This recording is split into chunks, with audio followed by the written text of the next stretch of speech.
I'm back. I'm medicated, and Harmon tells me my mustache is more noticeable. Folks, I'm ready to go. The Canucks are ready to go. We're ready to go. It's an episode of Canucks Conversation, and I am very pleased to be back in the saddle. David Quadrelli alongside Harmon Dial. Our technical producer is Grady Sass.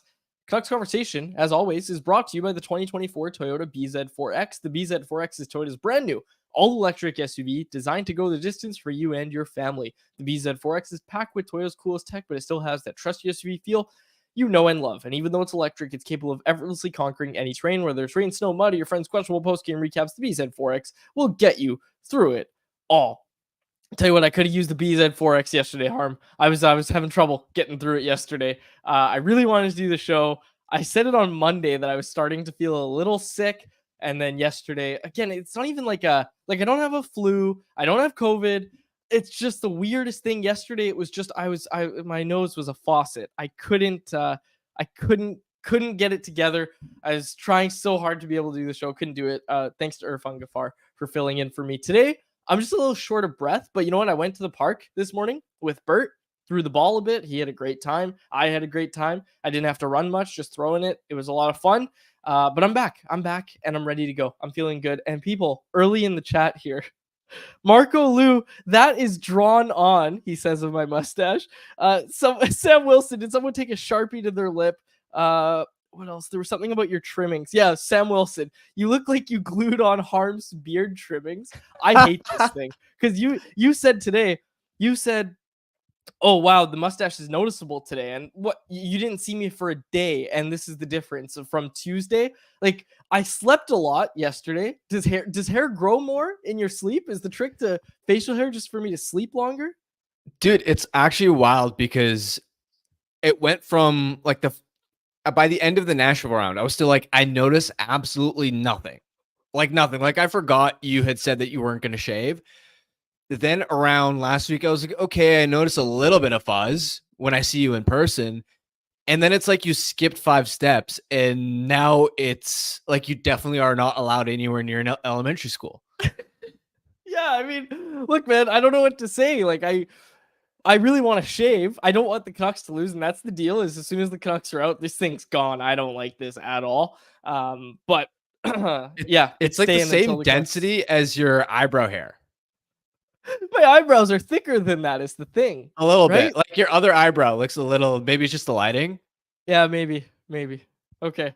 People in the chat are pointing out that there is some actual Canucks topics to talk about today. Hey, I had a little slip there. I said talk it. There's a lot of topics to get to as we preview tonight's game between the Vancouver Canucks and those Edmonton Oilers. It is Game 5, folks, and we are excited to talk about it. Let's pull up the lines, Grady. That's the big news of the day. I didn't even get a chance to really talk about what happened in Game 4 because I didn't join you on the show yesterday, Harm, but obviously Elias Pettersson, a big topic of conversation. He meets with the media, doesn't really have answers. Farhan Lalji of TSN I don't want to use the word grilled him, but asked him point blank, said, the team, you have said there's no injury, so what's the reason you're not playing well? And Pettersson didn't have an answer.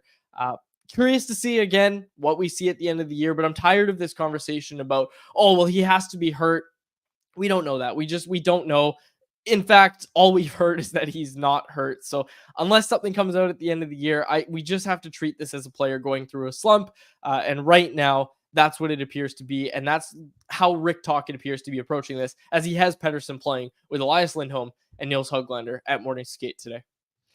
Credit to Tocchet, because I thought his options were pretty limited in terms of upgrading Pettersson's line mates without messing up the other lines. And to me, this is by far the best configuration he could have chosen in balancing. Hey, you want to give Pettersson more help, but you want your other lines to be familiar and be ones that have had chemistry as well, because we were sort of discussing it yesterday. And we wondered, of course, you're going to draw Hoglander back into the lineup and he'll play with Pettersson. But beyond that, is there a lot that you can do to give him another legit winger, somebody who's actually going in the playoffs right now? And certainly Lindholm's been productive in the postseason. He's been one of their most valuable forwards. So I like this. And from this line, it's going to be interesting to see how aggressively can they forecheck and create turnovers, because I think that's going to be how this line creates offense. Lindholm and Hoglander aren't necessarily rush offensive players, but what Lindholm has done really well in these playoffs is with speed and tenacity create turnovers, especially when he's been the first man in on the forecheck. It's been a big difference compared to how his forechecking looked in down the stretch in the regular season, where if you'll remember, Lindholm first started on the wall, and I'm like to see him forecheck with a little bit more pace. And now, of course, he's healthier, and we are seeing him play with more tenacity. He's hitting guys, and then you're banking on Hoglander to hopefully get back to being a wrecking ball, because that's what he was in the regular season. That's what he looks like when he's at his best. And so for Pettersson playing wing, it's going to be less taxing for him.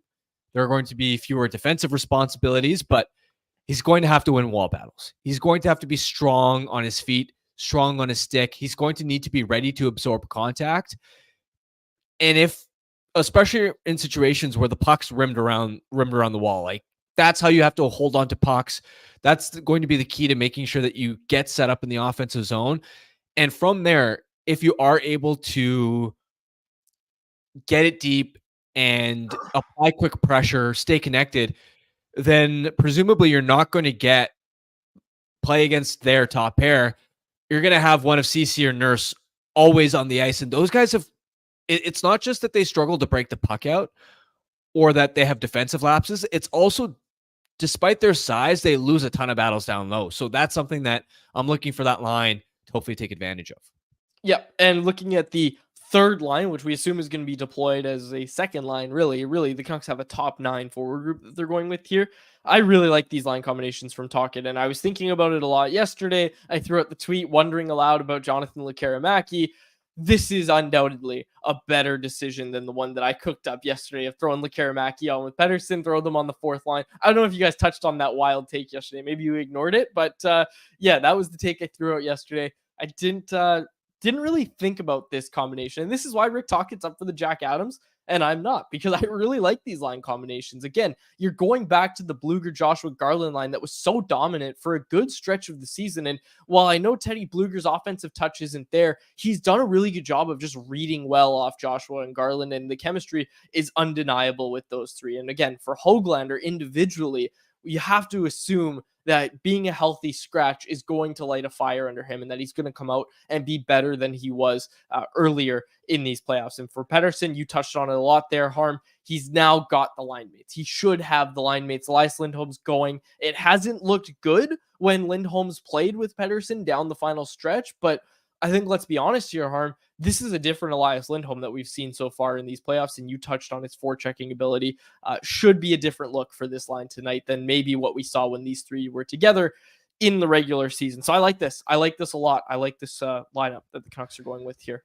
No doubt. And with Hoglander, too, I'm hoping that a couple games away serves as a reset button for him. And I'll also say this, credit to him, because his attitude never wavered. Honestly, like ahead of game 3 in morning skate, he was used as an extra. Writing was on the wall that he was going to be a healthy scratch. And yet, based off his reaction in the locker room, he was in great spirits.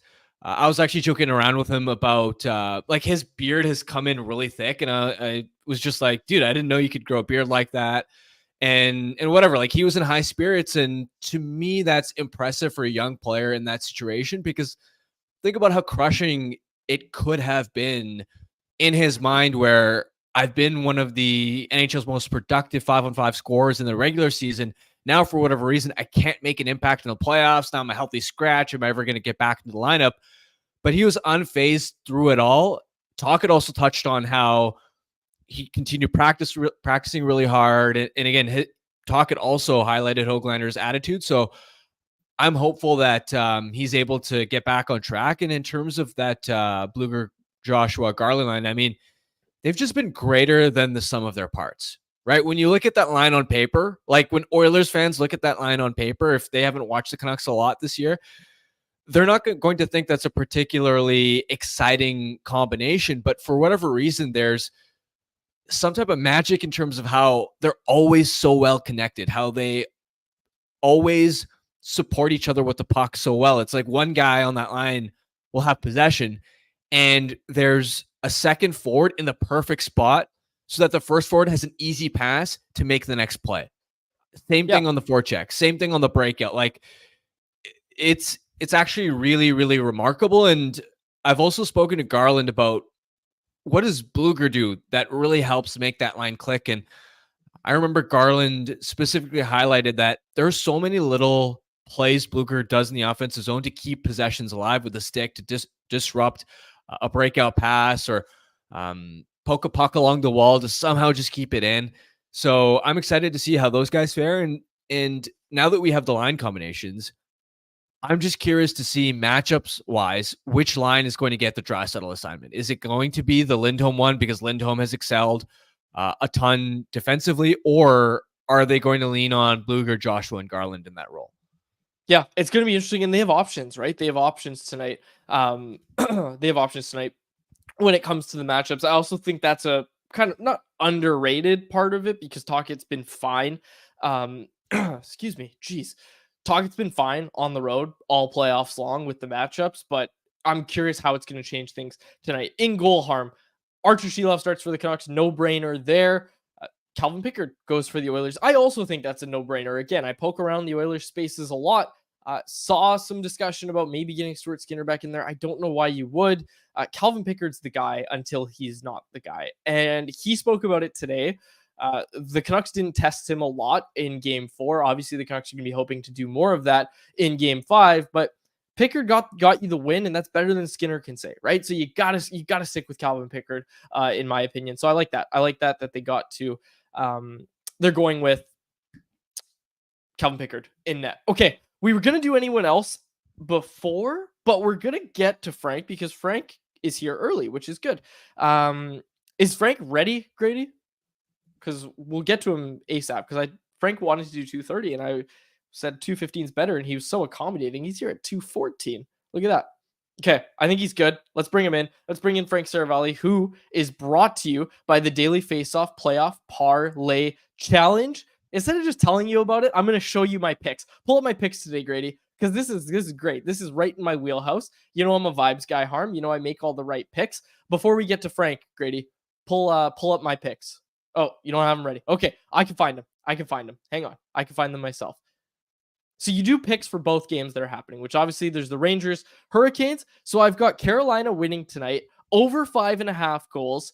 Artemi Panarin scoring at least 1 goal, and Jake Gensel scoring at least 1 goal. So those are my picks for that game. The Oilers Canucks game, I've got Vancouver on the money line because of course I do. I've got under 6.5 total goals. I've got Leon Draisaitl over a goal for JT Miller, and total shots on goal by all 4 teams on May 16th today, 30. I've got 30. I'm picking 30 goals. Yeah. Okay. I'm so confused by our chat. Grady's screen name and Frank's screen name are both Frank Seravalli, so I don't know who's talking to who. I was going to point out the same thing. It's so hilarious. Yeah, I'm so confused. Let's get Frank in here. Let's just pull him in. Check out the Daily Faceoff parlay game, games.dailyfaceoff.com. Okay. First things first, Frank, what do you think of my mustache? What mustache? Sorry.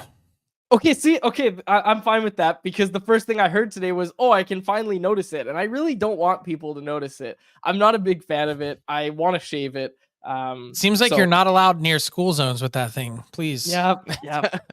I've heard it. Okay, Frank, there's some discussion in the market right now. Our pal Jason Bruff over at Sportsnet 650 threw this out today. As a Phillies fan, you saw what happened when Trey Turner got his standing ovation amid his struggles. This was brought up by Bruff. Go get Pettersson before the game. Get a let's go PD chant going. Your thoughts on this? Very unoriginal. That's a Philadelphia thing. That radio guy comes out and says, let's start cheering. And we're going to give an ovation for Trey Turner and, just in the middle of a ridiculous contract at the start of a ridiculous contract and totally not anywhere close to living up to it. I don't know. Doesn't seem very original to me. But they did it for Trey Turner, and Trey Turner turned it around. He's having a good year this year too. Like Trey He's been Turner's great, off to a good except start. He's hurt. Yeah, but But he's been great since that standing ovation. So maybe it'll work. And then anyone else, I'm going to pull up the exact numbers. I have the splits of Turner before the ovation and after. You're hoping for a similar thing with PD. Frank, Elias Pettersson is a hot topic of conversation in this market right now. Yeah. What do you make of just the discourse surrounding him? And I know we've been talking to you about this since the All-Star break. You must have been the first national guy to hear about this because we told you about it back in January about the market and how Elias Pettersson was kind of being perceived. What's your thoughts on all that? I am baffled. I think that's the best way to frame it because this is a clearly talented player who isn't hurt, who is rattled and completely off the rails.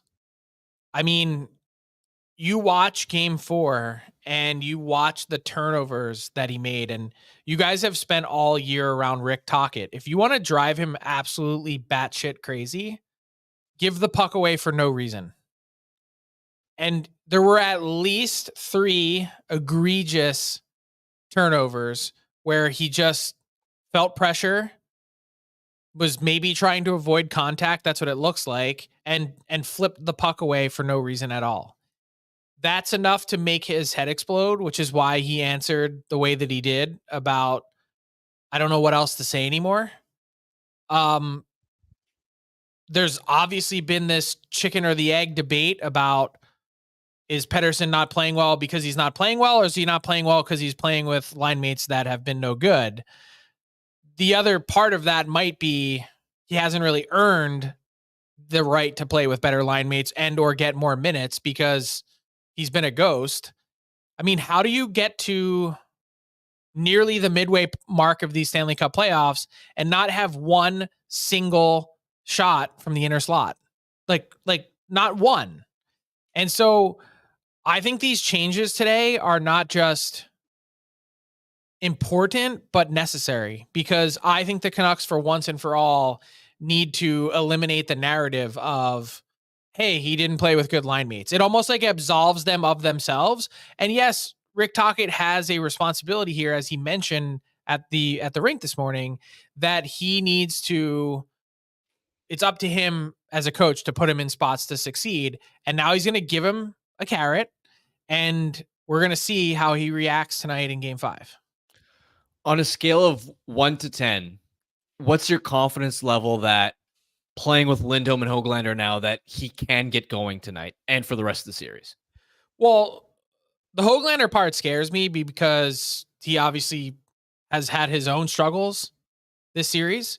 I think the Lindholm part of that line is the key for Pettersson. Maybe someone that can, he can dish to, maybe someone that can find him, maybe someone that can do some of the digging behind the net. He's patient with the puck. He's been a catalyst in varying spots for this team, and he's found ways in big moments to make magic happen. I think that's definitely the most logical fit for Pettersson right now. And I like the optionality of, hey, maybe there's some less pressure on the wing. I don't know what the solution is. I don't know what the answer is, but I think this is at least a worthy try to start. Yeah, we like the lineup. We like the lineup change. You had an update on Thatcher Demco yesterday, and if I was at morning skate, Frank, I tell you, I'm always the guy that gets asked which goalie is that, because I know all their stances, I know what kind of skates they use. I could have told you that Nikita Tolopilo uses a 2-piece skate and Demco uses a 1-piece skate. That's the easiest way to identify them. But you had an update on Thatcher Demco. Well, yeah, yesterday. Thanks for that. You weren't there, and I was, and I'm in studio as well. You guys aren't, but I got fooled by the CCM pads. That's what it was. Yeah. I was like, oh, CCM, white CCM pads. That's got to be Demco. But here's the thing. I had heard plenty of chatter heading into today that Demco was going to be out for the morning skate. So it was almost like a biased confirmation or confirmation bias that I had in my own head. So that's my fault. I owned it. I think what I'm trying to figure out between now and, tonight is, did Demco have any issue or setback? Because Tocchet didn't say clearly one way or the other whether or not Demco skated on his own. He had taken shots 3 days in a row. He still sounded really optimistic about Demco and his progression, but the fact that he wasn't at morning skate when I was told yesterday that it was a possibility, that part is at least mildly concerning to me. Frank, when you look at the series, how it's played out versus what you expected before the series started, what's been the biggest surprise? And now that it's down to a best of 3, how would you handicap Vancouver's chances of winning? I would say the biggest surprise has been the Canucks just stick-to-itiveness to find a way to win. They have won some games in circus-like fashion this postseason, and they almost did it again in Game 4. And the fact that they could have been up 3-1 just would have put a skate to the throat of the Edmonton Oilers. That would have been the ultimate gut punch. I feel like the fact that they weren't even able to clamp down and get to OT is a really big missed opportunity, given how kind of poorly they played for stretches of that game. I would say that I view the series as Edmonton controlling somewhere between, this is not statistical eyeball, I would say they've controlled somewhere between 65 and 70% of the game to this point. I think the Canucks have not had an answer for Edmonton's power play. The fact that the Oilers have scored every single time in every game so far this series on their first attempt at the power play is really deflating. I would say the Oilers stars have found a way to get to another level than what the Canucks, I think, have in the tank. And JT Miller has also been really quiet so far this series. And I would say on the whole, the fact that it's 2-2, despite all those things, is a huge feather in the cap of the Canucks. And they've got a real chance here to do something fascinating and put Edmonton on the ropes. And the Oilers, part of it is they shoot themselves in the foot. Part of it is the Canucks have applied pressure in order for them to do so. And I think that part has been really interesting. I read today 78%. I have no clue if it's true. 78% of teams that win Game 5 when a series is tied 2-2 go on to win the series. That is correct. It's even higher for the road team. Wow, big game. So if Edmonton were to win, if Edmonton were to win this game, I would say there's a very strong possibility and likelihood that they close it out on Saturday. So, okay, anything else you wanted to mention about the game? Because I had more big picture questions about the Canucks players. I'll just leave it to you. Anything else you wanted to say about the game? I'm a little surprised that there were some lineup changes made up front, but not on defense. I think Ian Cole was brought here to be a Stanley Cup pedigreed player, and he hasn't been. He's been a liability this series. And I thought that, not to get you all excited and horny quads, but I thought, Juleson was pretty good. He wasn't like out of this world good, but I think his mobility really stood out. And I'm kind of surprised that they're not swapping Juleson for Cole, but I understand why they're not. Yeah, I feel like, I mean, hey, biggest Juleson guy around, but I feel like with Cole, he's been okay. It's just that his loud mistakes have been loud. Like every mistake he's made has been a loud one, but Juleson also made that same one that he made in that game against Tampa Bay where the Canucks went on to lose. That had a big game feel. He made the exact same mistake where he stepped up in the neutral zone. Just a big moment. You're hoping that Cole, I guess, can settle everything down. Okay, I wanted to ask you more about big picture wise. With Nikita Zadorov, we're seeing him play out of his mind. We're seeing Elias Lindholm even play a lot better than before. How much and I guess on the other side of that, Filip Hronek not playing well at all. How much do playoff performances right now at this time of year affect you going into free agency as a player? Oh, I think pretty significantly. I mean, look at the deal Val Nichushkin signed coming off of the Cup. Pick a player in the league. If you're a monster big game player, it's adding you significant dollars to your wallet. That said, I think big picture is really important. And I know a lot of people are bullish on Zadorov, and rightfully so. And this is not actually a commentary on Hronek at all. It's just my point is there's a ton of recency bias that comes with a run like this, right? And yes, maybe someone of Zadorov's size and skill set is important when it comes to the playoffs, especially if you are potentially, and I don't know what they're going to do, but what happens with Tyler Myers, right? Like you need size on your back end. But I think in the grand scheme, the big picture, I still think Zadorov is a 4-5 in the NHL. And to get lost in the sort of dazzling playoff performance and frankly, some goals that he scored, humongous moments for this team, but really shouldn't have gone in. I'd say most of them.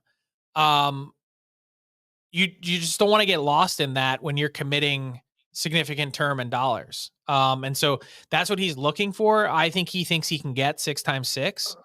I think that's a really tall ask based on what he actually is, but that's just my read on it. And, with some of these guys, beauty's in the eye of the beholder, right? Like it's not always, there's multiple things moving around the chessboard, if that makes any sense.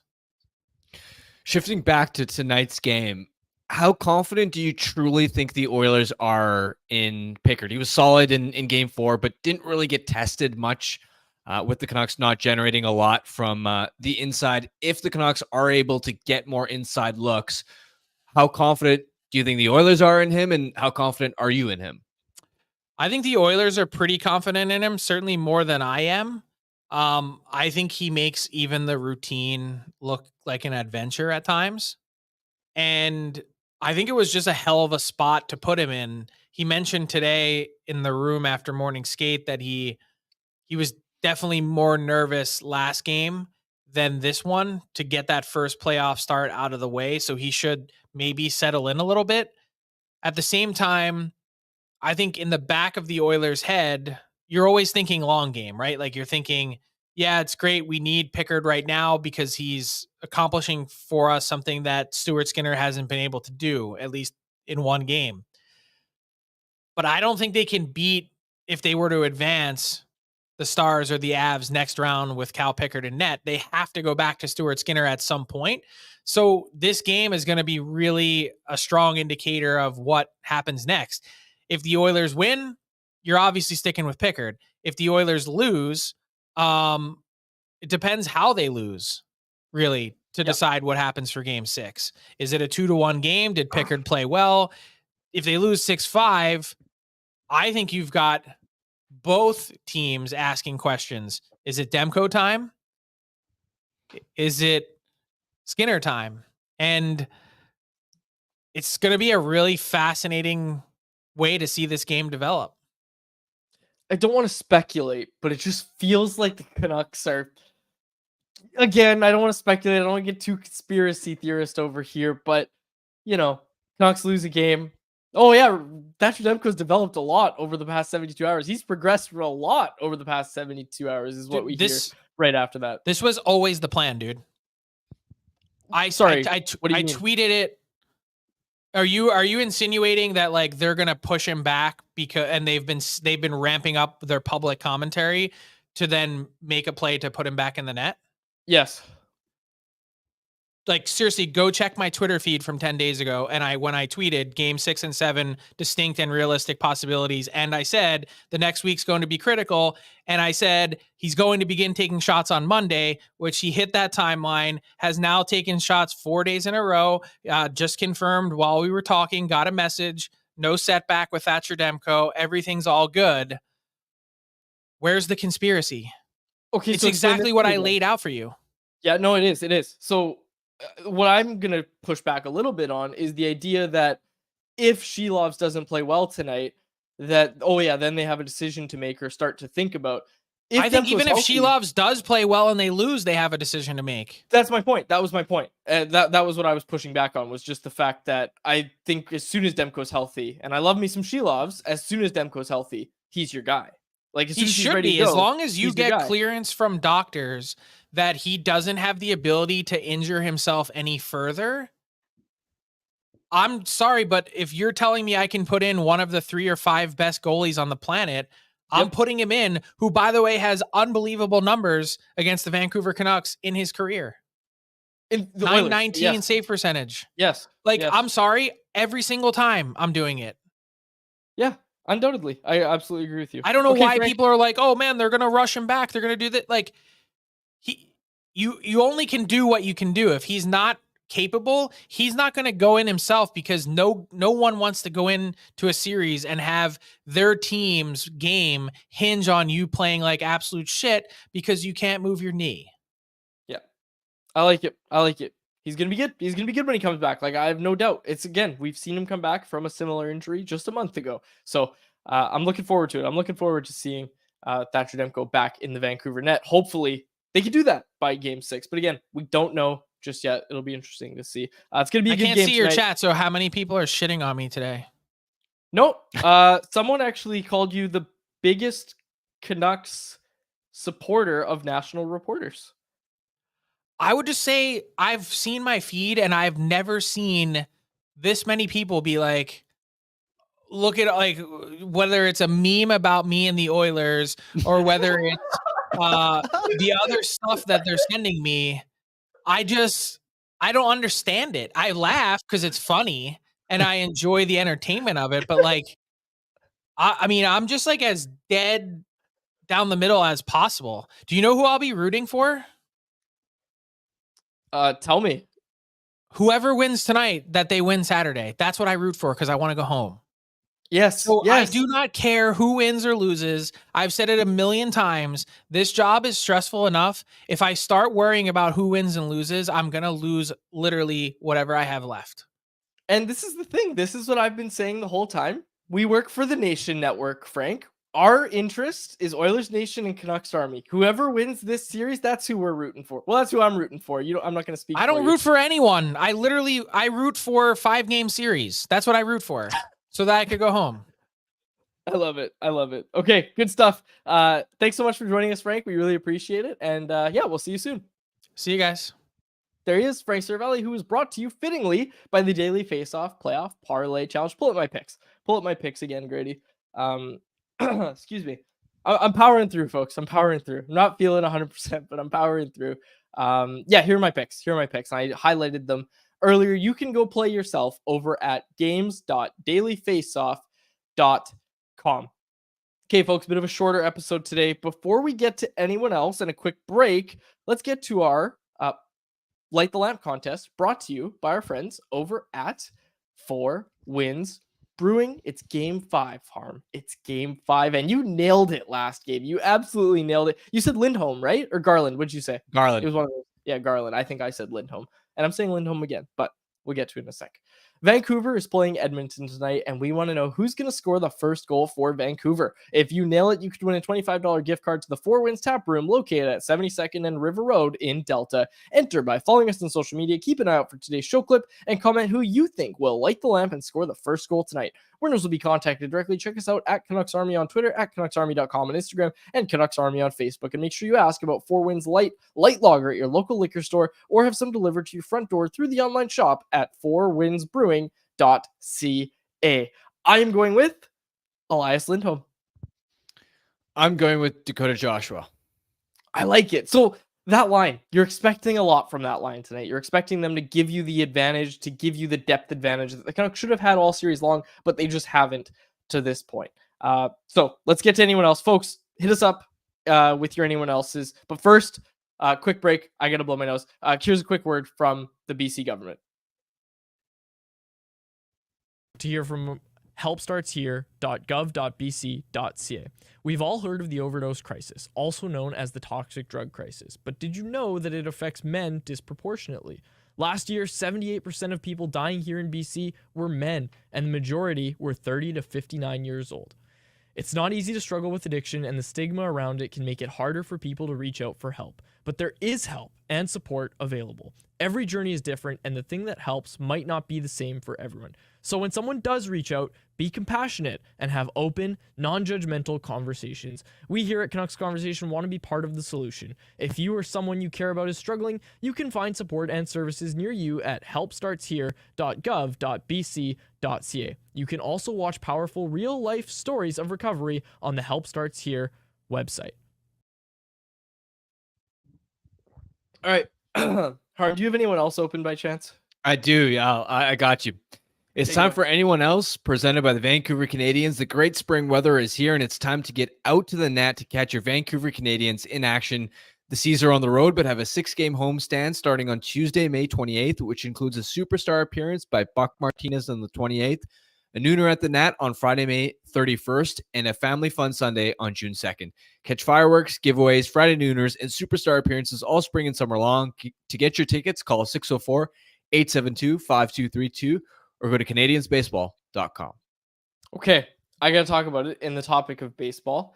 Bruff threw this out on 650 today. The idea of getting a Let's Go PD chant going. And I'm undecided. I know Don Taylor after that said he's not for it. And he pointed to the Casey DeSmith chant, the Let's Go Casey, where Nashville scored like a minute after that. So I don't have a hard stance on it. Make sure the clip reflects that, Jacob, as I always say.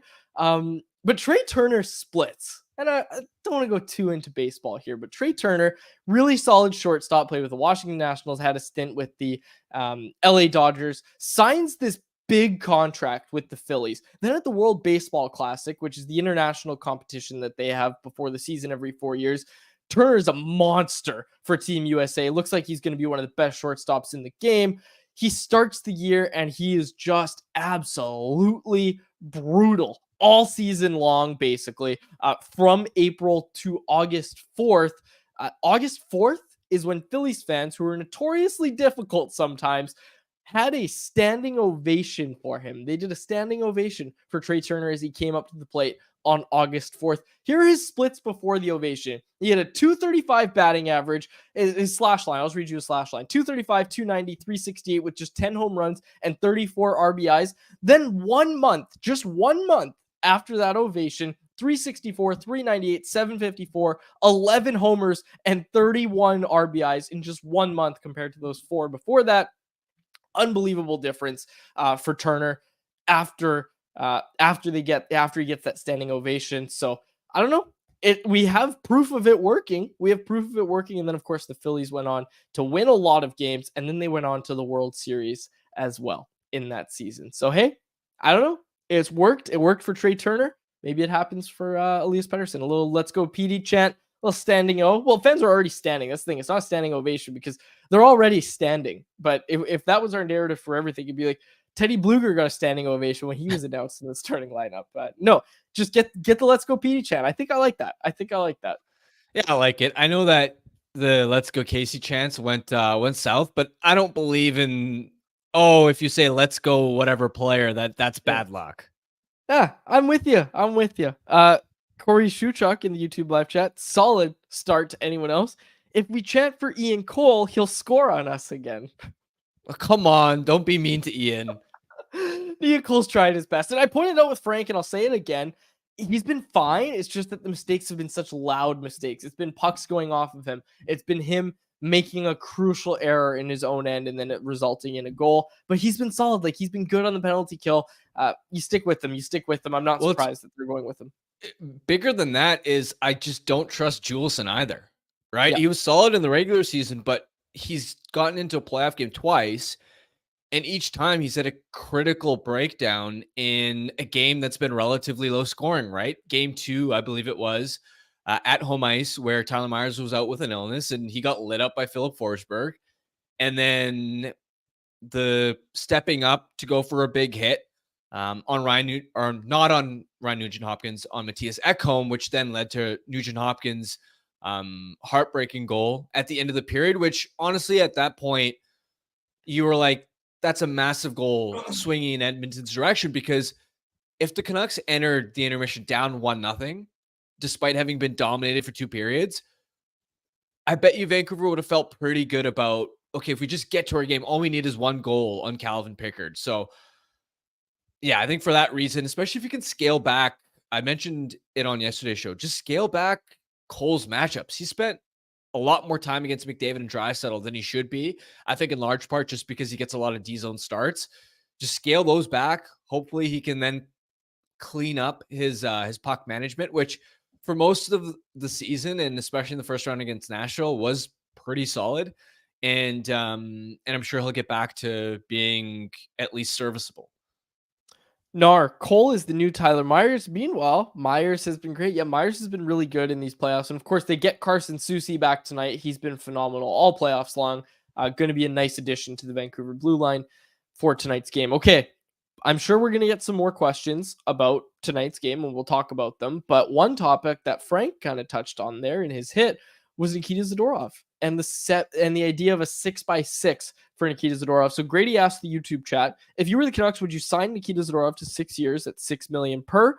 42% of people say yes, but 58% say no. And I have to agree with the no category there. I love me some Zadorov, but you don't want to get into the mistake of signing your bottom 6 guys. You got to go out and, again, it's hard to say find the next Nikita Zadorov because they had to give up assets to go find him, but it's the same idea as why you wouldn't sign Dakota Joshua to like a 5x5 or whatever, right? Is that you trust your pro scouting enough to go find you the next Dakota Joshua. Then you trust your coaching staff to kind of morph them into that type of player that's going to be a high value player for you. It'll be interesting with the cap going up, but I'll tell you, if I had to pick between Nikita Zadorov at 6x6 or Hronek at 8x8, I would definitely think about it. But I still think I lean toward the guy who is a top 4 defenseman. Yeah, 6x6 isn't reasonable for Zadorov in my opinion, and I'm sure we'll get a lot deeper into it by the time we get to the offseason. But yeah, you always have to be careful with the recency bias of the playoffs. He's been a beast in the postseason, and look, if you could guarantee that this is the type of player you could get for the duration of that contract, absolutely. The player that the Canucks have seen in the last month, I wouldn't mind a 6x6 for that. But you have to remember, what did he look like in the regular season? And in the regular season, he was fine, but he wasn't a $6 million defenseman, not by any stretch of the imagination. In fact, from the post All-Star break to the end of the regular season, I think he was in and around 16.5 to 17.5 minutes per night. Like, he was playing number 5, number 6 D-man minutes. Plus, you have to keep in mind that he's, of course, got the incentive of, hey, I'm playing for my next contract and I'm in the middle of the playoffs. A lot of eyes are on me. Of course, he's elevating his game. Of course, he has all these eyes on him and is going the extra mile to make sure that his presence is known all the time. Now, of course, we'll get to the summer and 6x6 may not even be the price to get a potential Zadorov deal done. But yeah, I mean, if it is that high, then of course I don't think the Canucks should be in that in that race.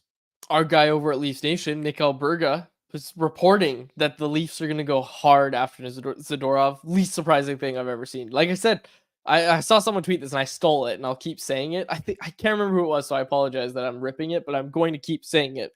Brad Treliving is just Jim Benning with good PR. It's just actually no, it was JD Burke. JD Burke tweeted it, and I like that. I like that a lot, and I'm going to continue using that. Brad Treliving is just Jim Benning with better PR.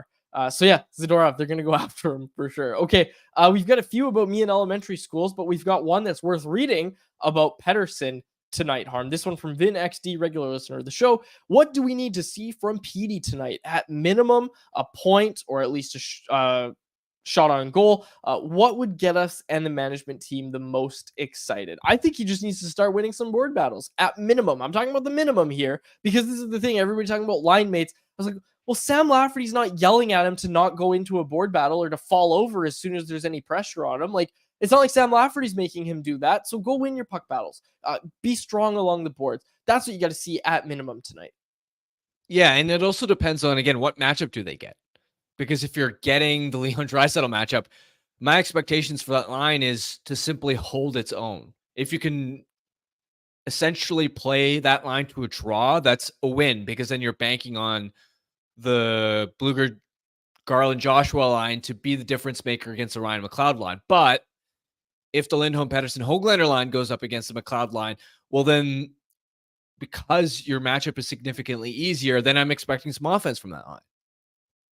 Oh, I like this from It's Jacoby. Actually, we'll get to it in a sec. We'll get to that one because it's about Hronek, so we'll jump back to that. But someone asked another Pettersson question that I liked. I just need to find it.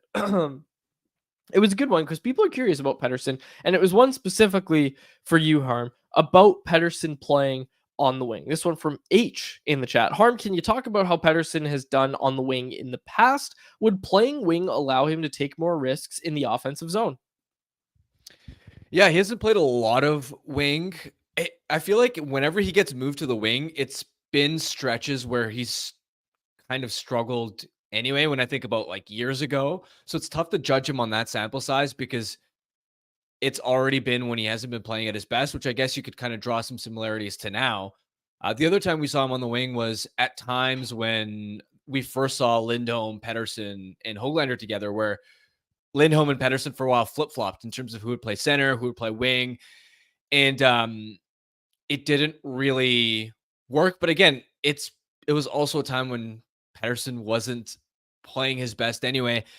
I think playing on the wing, again, the biggest thing is he needs to win wall battles. Because if he wins those wall battles, the Canucks are going to get more time to hem Edmonton in the offensive zone. And just by virtue of spending time in the O zone, when you have three players that are relatively talented offensively in Pettersson, Lindholm, Hoglander, you're going to get your looks. You're going to get your chances. Pettersson, I don't think it puts him in a position where he can take a lot more risks in the offensive zone necessarily, but it means less taxing responsibilities from a defensive perspective. Like, he doesn't need to be as involved coming deep in the defensive zone on breakouts, for example, right? He doesn't need to be containing a player like Draisaitl down low. That's going to be Lindholm's responsibility as a centerman, winning those battles, trying to be the F3 on the forecheck, stay above Draisaitl, make sure that you're in a position and structured well in the neutral zone to slow Draisaitl down off the rush, which Lindholm, by the way, did a great job of in games 3 and 4 whenever he did play against Draisaitl line. So we'll see. I mean, again, the walls are huge because even in the defensive zone, right, there are going to be situations where Edmonton's forecheck comes at you. Canucks defensemen are going to rim it out. Can you get that puck out? That's going to be massive. Okay, couple ones here, and apologize. I don't know how that call got through. Actually, I know how it's got through. It was from Bag Milk, and Bag Milk's a favorite in my phone. So you know how your phone lets the favorites call you? It was Bag Milk calling me. But anyways, I should have put him on air. He does it to me all the time. I call him, and if he's doing his show, he just puts me through, puts me on air. I don't think we have those capabilities, but one day I'll just get Bag Milk on air. Okay, this one was about Hronek. Let's close on this one, Harm. About a trade swap. And it's too early to talk about this, but I want to talk to you about this player quickly. You don't need to go too deep. This one from It's Jacoby. Winnipeg is shopping Nikolai Ehlers. Their back end needs help. Thoughts on Hronek probably adding a pick for Ehlers swap? Ehlers seems like a perfect fit for Elias Pettersson's wing next year. Yeah, I don't know if Winnipeg would be interested in Hronek necessarily, especially because would Hronek want to sign an extension there? Right? That's a massive a question mark. But I will say I like the idea of the Canucks going after Ehlers in the offseason. He's got a ton of dynamic skill. It's also a different type of winger than the Canucks have stylistically in the top 6 because Ehlers creates a ton of zone entries. He's a guy that transports the puck up the ice.